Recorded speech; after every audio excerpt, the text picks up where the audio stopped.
It just isn't what I thought it would be. I'm here, I'm in pre-retirement, but it doesn't feel the way I thought it would.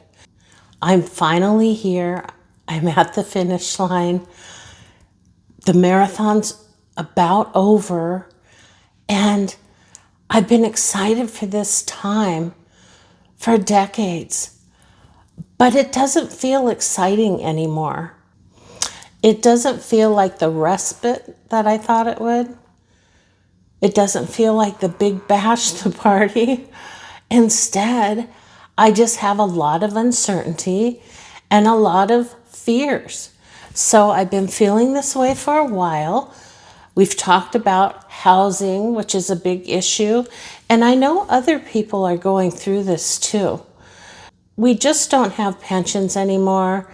Retirements are hard to fund off our incomes, and so the game has changed. I remember as a child looking at people retiring and seeing them travel, and I don't see that role model much anymore, and it's starting to scare me. It's supposed to be a beautiful time. It's supposed to be an exciting time. So I've sat back and I've journaled a bit and tried to figure out what it is that's making me so unsettled about it. One of the biggest things that makes me uneasy is that the decisions that we make at this point in our life are pretty much irreversible. Things like leaving our job, because going back at our age is very difficult and almost impossible in many cases, at least at the level and of the field that we've been in for so long. So leaving work is scary. It's not like when you're younger and you can just find another job or get another career and, go back anytime. So when we leave at this stage in our life, it's kind of final. And the same thing happens if we sell our home and we downsize. We've talked a lot about downsizing in my videos lately, and I'm looking at all the different options out there. And regardless of which one, it's all new territory. It's all kind of scary. We sell our house. Not everybody does, but for those of us that do, there's no turning back. It's a final decision again. We know that our incomes aren't going to rise. They're going to decrease. So getting the life back that we have right now with jobs, with our housing, with our finances, that's going to change permanently.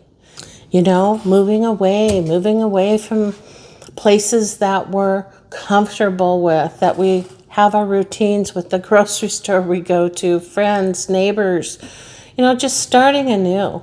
And that change is not something that we can really turn back on. And knowing that these decisions that we're going to be making in pre-retirement, for retirement, is really scary, because for one, we're stepping into a whole new world. The one we're in now is predictable. We have been doing the same thing for a long time. We've been in the same place for a long time. And now we're stepping away from that. And when we step away, we really can't go back. So we're stepping into the unknown with no way to make it right if it goes wrong. The other thing that's so terrifying is that there's just so many transitions. It's not like there's just one, like we're leaving our job or we're leaving our house, we're leaving unfamiliar routine. All of these things are happening at once. It isn't just one thing. And to top it off, our finances are not going to be as stable and predictable as they are now. And our health is transitioning too at the same time. So this stage in our life brings so many transitions that are leading into spaces that we're not familiar with, into spaces that we haven't previously lived.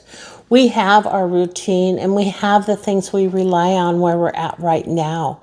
As we transition into retirement, leaving our job, possibly leaving our home and our routines, and our finances changing, our health because we're aging will be changing, and maybe your access to medical will be changing too if you retire before the age of 65 and you're not relying on Medicare. But one of the big things I think that's going to be very difficult is that routine that changes. Because for so long, all we have known is getting up to that alarm clock and having somewhere to be every day. And for that to be gone, we have to replace time with something. And some people know what they're going to do with that time.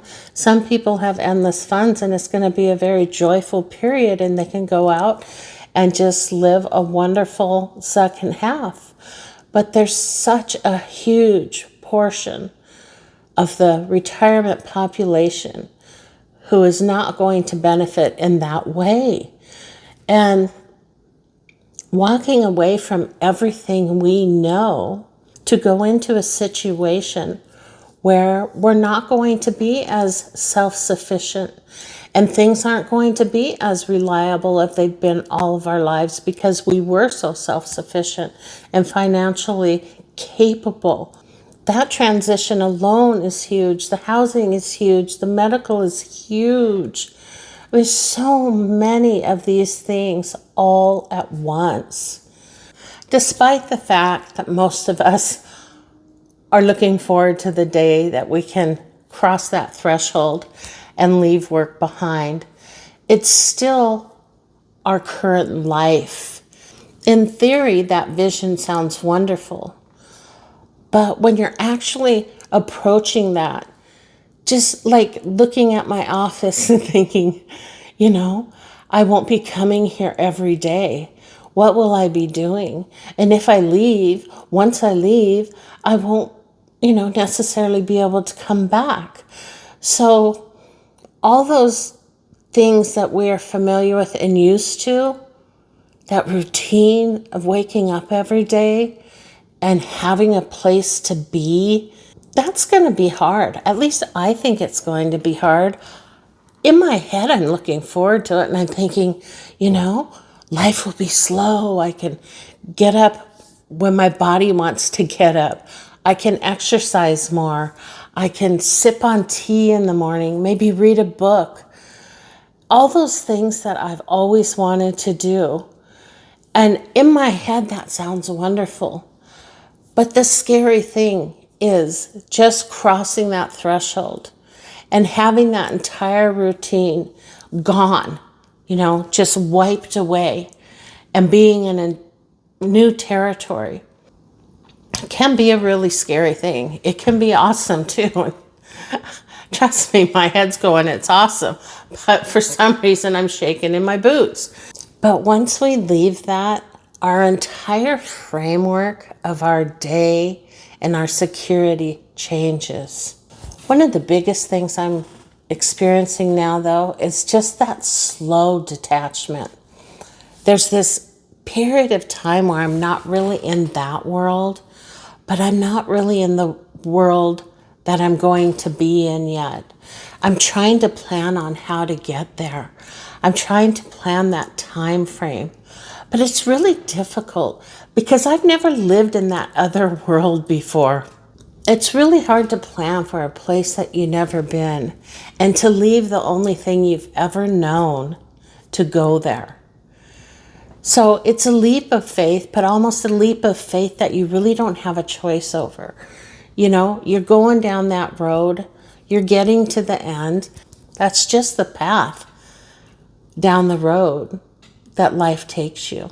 So I feel like there's a part of me that's just hanging on for dear life, Everything's predictable.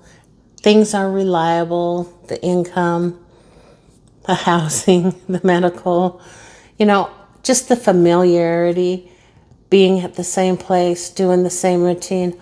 All that's been very reliable. And now I'm planning for something that's not reliable. And the biggest thing is the hurdles are so gigantuous now. The rules have changed. So trying to make that transition is so much more difficult than it used to be because of the economy, because of housing, because of, income requirements that are just very difficult to replace. So trying to manage all that and plan for a future while you're still living in the present takes a lot of energy.